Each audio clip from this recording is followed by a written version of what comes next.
God damn, this game sucks. Who's calling me? Fuck. I'm way too high for this. No.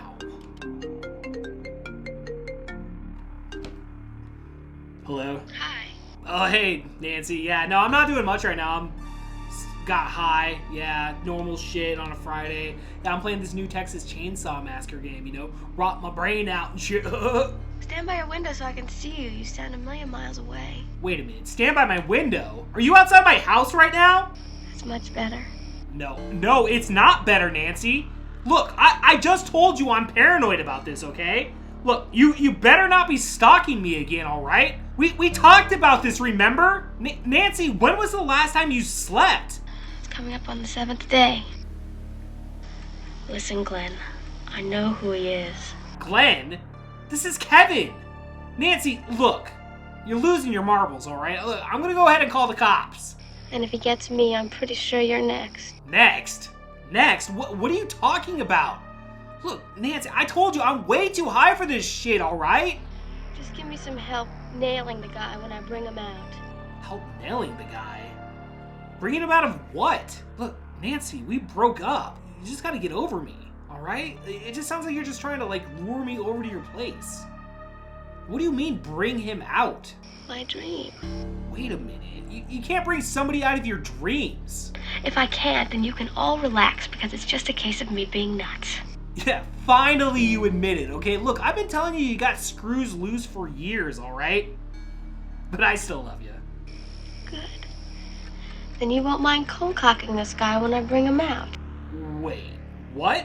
I grab the guy in my dream. You see me struggling, so you wake me up.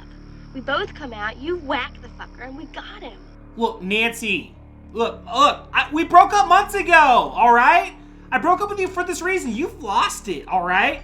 Okay? There's no boogeyman in your dreams. There's no 1, 2, Freddy's coming for you. Okay? So I'm gonna hang up the phone. I'm gonna call the cops because you're kind of harassing me right now.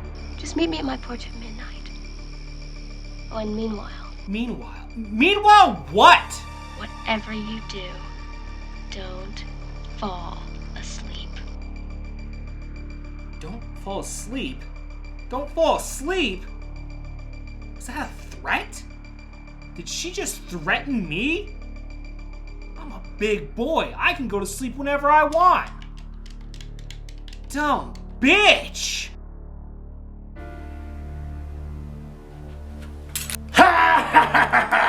Time to get touched, bitch! Sorry, faggot, I don't believe in fairy tales.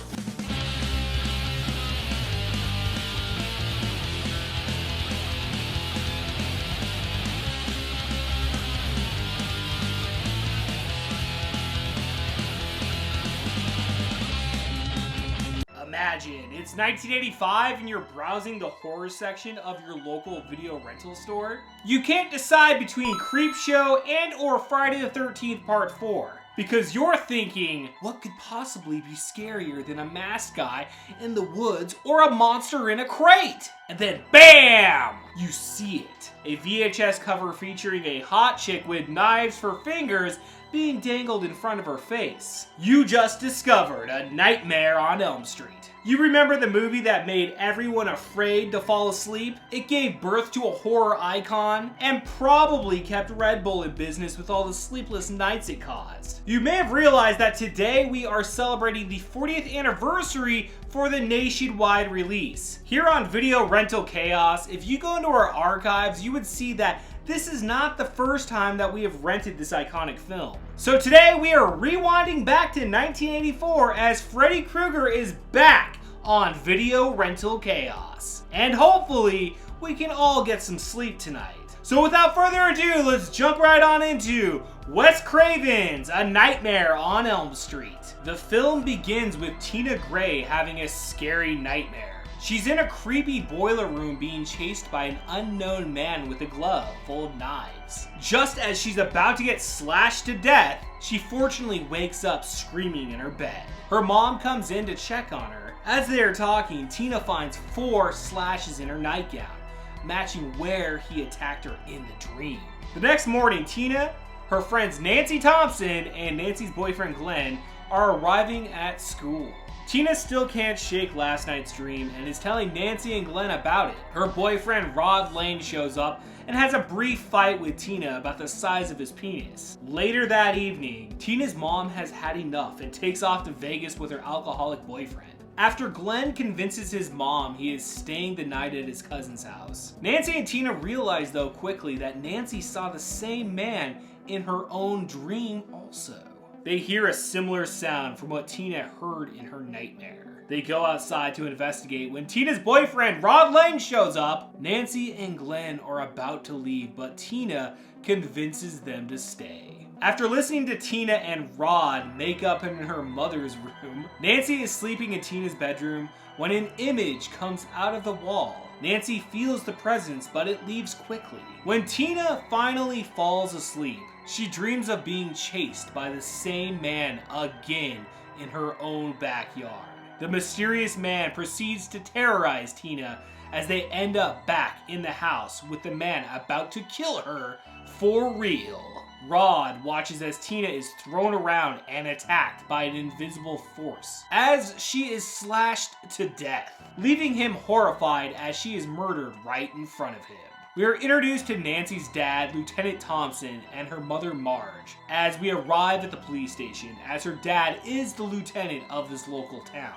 Nancy, having not slept the night before, decides that she needs to go to school, despite the protest of her mother.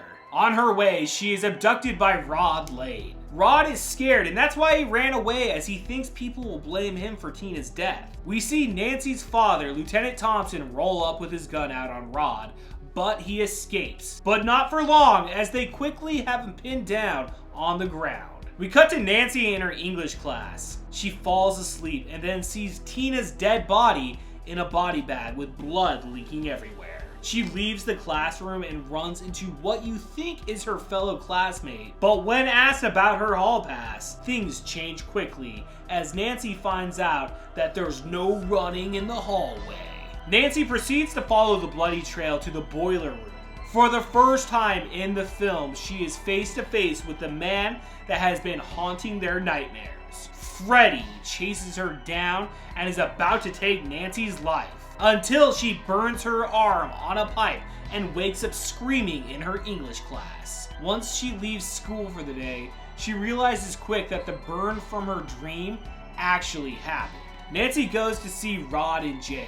Rod is 100% sure he didn't kill Tina, and tells Nancy that he's also been having the same dreams about the same man. You can tell that this instantly scares Nancy, and she leaves the jail not really feeling any better about the situation. At home, Nancy tries to relax herself by taking a nice bubble bath, until she accidentally falls asleep, as we see Freddy's claw peer out of the water trying to pull her under. Nancy is fighting for her life again, but is able to pull herself out of the tub. After this event, Nancy is watching The Evil Dead when Glenn shows up out of nowhere. It's perfect timing, as Nancy has a proposition for Glenn to watch her sleep and wake her up if she's having a nightmare. Once asleep, Nancy wanders to the local jail to find Rod sleeping in his jail cell. All of a sudden, Freddy shows up and walks right through the bars. Nancy is screaming for Glenn's help, but Nancy sees Tina's dead body again and is then chased by Freddy back to her bedroom. As Freddy jumps through the mirror, he takes Nancy onto her bed as she is about to succumb and die at Freddy's glove. Right in the nick of time though, her alarm goes off and she is woken up. Quickly, Glenn leaves as her mother checks in on her.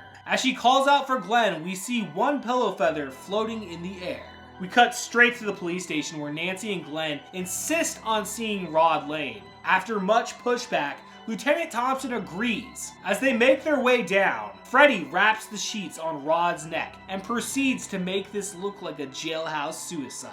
They take his body down, but it's too late. Rod Lane's body is laid to rest. After the funeral, Nancy's father argues with her mother Marge about how she needs to stay home and get well. That's not what Marge has planned, as she takes her to a local sleep clinic. We get a fun cameo from the voice behind Roger Rabbit. Rest in peace. Nancy starts having another nightmare, but this time we escalate things a bit more as Nancy pulls Freddy's hat out of her dream. The next morning, Nancy confronts her mom about the hat, as there's a name written inside, Fred Kruger. Nancy wants answers, but all her mom wants is another drink. Nancy and Glenn have a conversation about dreams and booby traps. Nancy goes home and finds that her mom has installed bars on all the windows. Super pissed, Nancy goes inside.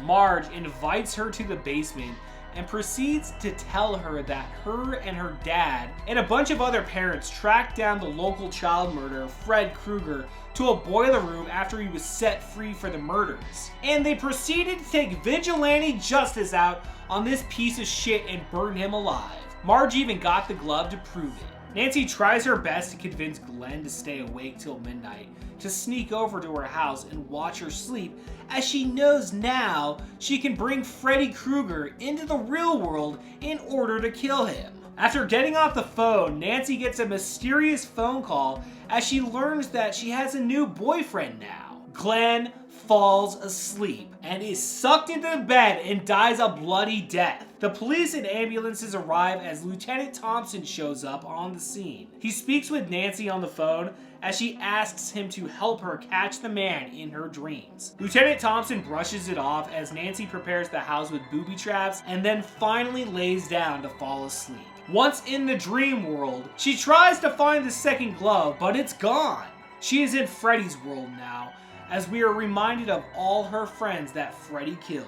Quickly, Freddy shows his face and chases Nancy. Right before her alarm goes off, Nancy takes the opportunity and attacks Freddy. Back in her bedroom, we are left to think for a moment that Nancy may be really just crazy. Not so quick, as Freddy's in the real world now as he chases Nancy all around the house and keeps falling for her booby traps. Nancy is desperately trying to get her dad's attention. They end up in the basement and Nancy throws kerosene onto Freddy Krueger and lights him the fuck up. Finally, her dad shows up with his fellow officers as they check the basement. Freddy has already bypassed them and is heading upstairs to kill Marge. Lieutenant Thompson and Nancy are too late as Marge is dead and it looks like Freddy Krueger might be gone forever as well. Nancy is then left with her dad. In a solemn moment, her dad leaves her and we see Freddy Krueger rise out of the bed. But this time, Nancy knows that she has the power and proceeds to tell Freddy that she wants all her friends and her mother back. Freddy doesn't understand and goes for the kill, but disappears into thin air as Nancy walks through the door into a perfect morning with her mother sending her off for school. As she is reunited with Glenn, Tina, and Rod. You think you're getting a happy ending, but the roof flips over and it's shown that this ride ain't over as we end the film with the Elm Street kids, while Marge gets sucked through the tiny window at the front door. Now you gotta ask yourself, was that all just one giant dream or was that actual real life? You're gonna have to decide that one on your own. A Nightmare on Elm Street is an all-time classic. In my opinion, this is a perfect horror film. It trips me out truly that this movie just hit 40 years. It really feels like yesterday and I was 11 years old at the local Blockbuster and my dad let me buy this movie for the very first time. I remember also the first time I got to see A Nightmare on Elm Street on the big screen. It was probably 2021. The local movie theaters were not getting any new releases from Hollywood, so they played nothing but classic films. To be honest, 2021 may have been the best period of time I ever had going to see all my favorite movies on the big screen. No one was there, so we had the whole theater to ourselves. I felt like I was seeing it for the very first time ever. It's pretty obvious that I love the franchise and specifically this movie. Heather Langenkamp was one of my childhood crushes. Some people try and say that part 1 is overrated. I'll wrap things up by talking about the end credits song by 213. Holy shit, I love this song. The chorus. It's a nightmare. It's just a dream. No, it's a nightmare. It's just a dream. A Nightmare on Elm Street is a movie that needs to be celebrated all year long. It's a masterpiece. So, just remember, 1, 2, Freddy's coming for you. 3, 4, I'll see you at the video store.